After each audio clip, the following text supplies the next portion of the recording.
Pemirsa, DPR dan pemerintah sepakat RUU Perampasan Aset rampung pada 2025.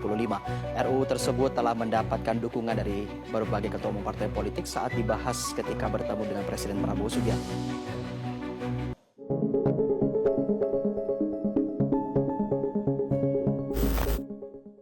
DPR dan pemerintah sepakat rancangan undang-undang atau RUU Perampasan Aset rampung pada 2025. Kesepakatan ini diambil usai Badan Legislasi atau Balik DPR dan pemerintah melakukan rapat membahas evaluasi program legislasi nasional atau Prolegnas 2025 pada Selasa 9 September 2025. Ketua Balik DPR Bob Hasan mengatakan pihaknya tetap tak terburu-buru dalam pembahasan RUU Perampasan Aset.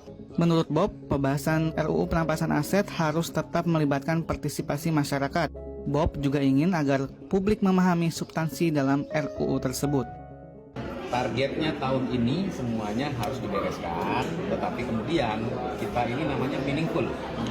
Harus memenuhi meaningful partisipasi publik. Meaningful itu adalah yang bermakna. Nah, maknanya adalah apa? Kita jangan hanya tahu judulnya perampasan aset, harus tahu seluruh publik apa isinya perampasan aset itu. Itu kalau bicara makna. Menteri Hukum Supratman Andi Aktas mengatakan Presiden Prabowo Subianto sejatinya mendukung RUU Perampasan Aset segera dibahas di DPR. Selain itu, RUU tersebut juga telah mendapat dukungan untuk dibahas dari para ketua umum partai politik ketika bertemu Presiden. Kan Presiden sudah bertemu dengan ketua-ketua umum partai politik, dan yang kedua juga hari ini menandakan ada keputusan yang diambil. Itu artinya pembicaraan ini sudah dilakukan secara baik ya, dan kita tunggu proses politiknya itu ada di DPR sekarang sama Pak Ketua. Sebelumnya RUU Perampasan Aset diusulkan masuk Prolegnas Prioritas 2025 dan disepakati menjadi usul inisiatif DPR.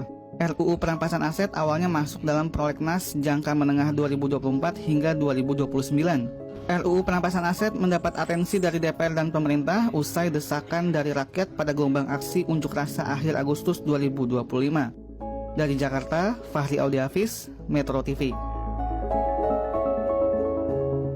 Rancangan Undang-Undang Perampasan Aset memuat sejumlah pasal penting, yakni pasal yang mengatur tentang aset yang dapat dirampas. Aset yang dapat dirampas antara lain adalah aset hasil tindak pidana.